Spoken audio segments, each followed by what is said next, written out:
2023 ಹಾಗೂ 24ನೇ ಸಾಲಿನಲ್ಲಿ ನಡೆದ ಎಸ್ಎಸ್ಎಲ್ಸಿ ಪರೀಕ್ಷಾ ಫಲಿತಾಂಶದ ಮರು ಮೌಲ್ಯಮಾಪನದಲ್ಲಿ 596 ಅಂಕಗಳನ್ನು ಪಡೆದು ತಾಲೂಕಿಗೆ ದ್ವಿತೀಯ ಸ್ಥಾನ ಪಡೆದು ಪಿರಿಯಾಪಟ್ಟಣ ತಾಲೂಕಿನ ಬೆಟ್ಟದಪುರ ಗ್ರಾಮದ ಎಸ್ಎಂಎಸ್ ಪ್ರೌಢಶಾಲೆಯ ವಿದ್ಯಾರ್ಥಿನಿ ಲಕ್ಷ್ಮಿ ಹಾಗೂ ಲಿಕೃತಿ ವಿದ್ಯಾರ್ಥಿಗಳಿಗೆ ಶನಿವಾರ ಶಾಲಾ ಆವರಣದಲ್ಲಿ ಅಭಿನಂದನಾ ಕಾರ್ಯಕ್ರಮ ಹಮ್ಮಿಕೊಳ್ಳಲಾಗಿತ್ತು. ಎಸ್ಎಂಎಸ್ ಶಿಕ್ಷಣ ಸಂಸ್ಥೆಯ ಆಡಳಿತ ಅಧಿಕಾರಿ ಬಿವಿ ಮಂಜುನಾಥ್ ವಿದ್ಯಾರ್ಥಿಗಳನ್ನು ಸನ್ಮಾನಿಸಿ ಮಾತನಾಡಿ, ನಮ್ಮ ತಾಲೂಕಿನಲ್ಲಿ ಖಾಸಗಿ ಶಾಲೆಗಳಲ್ಲಿ ಕನ್ನಡ ಮತ್ತು ಆಂಗ್ಲ ಮಾಧ್ಯಮ ಶಾಲೆ ಇರುವ ಏಕೈಕ ಶಾಲೆ ನಮ್ಮ ಎಸ್ಎಂಎಸ್ ಪ್ರೌಢಶಾಲೆ. ತಾಲೂಕಿಗೆ ದ್ವಿತೀಯ ಸ್ಥಾನ ಪಡೆದು ವಿದ್ಯಾರ್ಥಿ ಲಕ್ಷ್ಮಿ ಶಾಲೆಗೆ ಹಾಗೂ ತಾಲೂಕಿಗೆ ಕೀರ್ತಿ ತಂದಿದ್ದಾಳೆ. ಇವರ ಮುಂದಿನ ಭವಿಷ್ಯ ಉಜ್ವಲವಾಗಿ ಬೆಳೆಯಲಿ ಎಂದು ಹಾರೈಸಿದರು. ಎಸ್ಎಂಎಸ್ ಪ್ರೌಢಶಾಲಾ ಮುಖ್ಯ ಶಿಕ್ಷಕ ಎಸ್ಆರ್ ವೆಂಕಟೇಶ್ ಮಾತನಾಡಿ, ಮರು ಮೌಲ್ಯಮಾಪನಕ್ಕೆ ಹಾಕಿದ ಎಲ್ಲಾ ವಿದ್ಯಾರ್ಥಿಗಳಿಗೂ ಅಂಕಗಳು ಬಂದಿವೆ. ಅದರಲ್ಲಿ ಸಾರಿಕಾ 25, ಲಾವಣ್ಯ 11, ಲಿಕೃತಿ 3, ಲಕ್ಷ್ಮಿ 1 ಅಂಕಗಳನ್ನು ಪಡೆದುಕೊಂಡರು. ಇದರಲ್ಲಿ ಲಕ್ಷ್ಮಿ 596 ಅಂಕಗಳನ್ನು ಪಡೆದುಕೊಂಡು ತಾಲೂಕಿನಲ್ಲಿ 2ನೇ ಸ್ಥಾನವನ್ನು ಪಡೆದುಕೊಂಡಿದ್ದಾಳೆ ಎಂದರು. ಇನ್ನು ಈ ಸಂದರ್ಭದಲ್ಲಿ ಮಾತನಾಡಿದ ಸಂಸ್ಥೆಯ ಕಾರ್ಯದರ್ಶಿ ಎವಿ ಛಾಯಾ ಅವರು, ವಿದ್ಯಾರ್ಥಿಗಳು ತಮ್ಮ ಭವಿಷ್ಯ ರೂಪಿಸಿಕೊಳ್ಳಲು ಗುರಿ ಇಟ್ಟುಕೊಂಡಾಗ ಮಾತ್ರ ಯಶಸ್ಸು ಸಾಧಿಸಲು ಸಾಧ್ಯವಾಗುತ್ತೆ ಎಂದರು. ನಮ್ಮ ಎಸ್ಎಸ್ಎಲ್ಸಿ ಪರೀಕ್ಷೆಯಲ್ಲಿ ಈ ವರ್ಷದಲ್ಲಿ ಅತ್ಯುತ್ತಮವಾಗಿ ನಮ್ಮ ಶಾಲೆಯ ವತಿಯಿಂದ ಅಂಕಗಳನ್ನು ಗಳಿಸಿದಂಥ 2 ಮಕ್ಕಳನ್ನ ಸನ್ಮಾನ ಮಾಡ್ತಾ ಇದ್ದೀವಿ. ವಿಶೇಷ ಅಂತಂದರೆ ನಮ್ಮ ಶಾಲೆ ಎಲ್ಲ ಇಡೀ ತಾಲೂಕಿನ ಅನುದಾನ ರಹಿತ ಶಾಲೆಗಳಲ್ಲಿ ಇಂಗ್ಲೀಷ್ ಮಾಧ್ಯಮದ ಜೊತೆಗೆ ಕನ್ನಡ ಮಾಧ್ಯಮದ ಪ್ರೌಢಶಾಲೆಯನ್ನು ನಡೆಸುತ್ತಿರುವ ಏಕೈಕ ಶಾಲೆ ಅಂತಂದರೆ ನಮ್ಮದು ಮಾತ್ರ. ನಾವು ಕನ್ನಡ ಮಾಧ್ಯಮ ಅಂದ ತಕ್ಷಣ ಆ ಕನ್ನಡ ಮಾಧ್ಯಮಕ್ಕೆ ಬರುವ ಮಕ್ಕಳು ಬೇರೆ ಬೇರೆ ಹಳ್ಳಿಗಳಿಂದ ಬರುವಂಥ ಮಕ್ಕಳು, ಹಲವು ಮಕ್ಕಳಿಗೆ ಅಕ್ಷರ ಜ್ಞಾನವೇ ಕಮ್ಮಿ ಇರುತ್ತೆ ಅಂತಂದರೆ ಸೋಜಿಗದ ಸಂಗತಿ.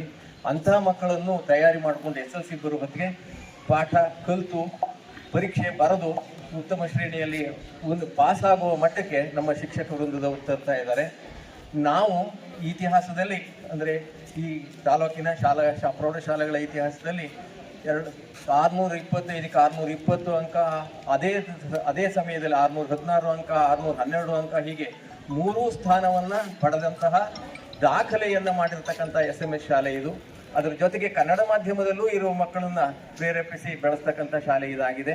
ಹೀಗಾಗಿ ಇವತ್ತಿನ ದಿವಸ ಅತ್ಯುತ್ತಮವಾಗಿ ಅಂಕಗಳನ್ನು ತೆಗೆದಂತಹ ನಮ್ಮ ಲಕ್ಷ್ಮಿ ಮತ್ತು ಲಿಕೃತಿ ಈ 2 ಮಕ್ಕಳಿಗೆ ನಾವು ಅಭಿನಂದನೆ ಸಲ್ಲಿಸಿ ಅವರು ಮುಂದಿನ ದಿನಗಳಲ್ಲಿ ಹೆಚ್ಚು ಸೇವೆಯನ್ನು ಮಾಡತಕ್ಕಂಥ ಒಳ್ಳೆಯ ಉದ್ಯೋಗವನ್ನು ಪಡೆಯುವಷ್ಟು ಚೆನ್ನಾಗಿ ಓದಲಿ ಅಂತ ಹೇಳಿ ಆಶಿಸ್ತಾ ವಿರಮಿಸ್ತೇನೆ. ಜೈ ಹಿಂದ್. ಅವರೇ ವಿಭಾಗದಲ್ಲಿ ಹೋದ್ರೆ ನಾವು ಶೈಕ್ಷಣಿಕವಾಗಬಹುದು, ಜೀವನದಲ್ಲಿ ಆಗ್ಬೋದು, ಯಾವುದೇ ಒಂದು ಪರಿಸ್ಥಿತಿಗಳಲ್ಲಿ ಹೋದ್ರೂ ಕೆಲವು ಸಂದರ್ಭಗಳಲ್ಲಿ ನಾವು ಪ್ರಯತ್ನ ಅನ್ನೋಂಥದ್ದು ಮುಖ್ಯ ಅನ್ನೋಂಥದಕ್ಕೆ ನಮ್ಮ ಶಾಲೆಯ ಫಲಿತಾಂಶನ ಸಹ ಕಾರಣ ಆಗುತ್ತೆ. ಕೆಲವು ಸಂದರ್ಭಗಳಲ್ಲಿ ವ್ಯತ್ಯಾಸಗಳು ಆಗುತ್ತೆ, ಆದರೆ ಮನಸ್ಸನ್ನ ಯಾವುದೇ ಕಾರಣಕ್ಕೆ ಕೃತಿಗೆಡೆ ಆಗದೆ ಛಲದಿಂದ ಮುನ್ನಡೆಯುವಂಥ ಒಂದು ಮನಸ್ಸನ್ನ ಬೆಳೆಸ್ಕೋಬೇಕು ಅಂತ.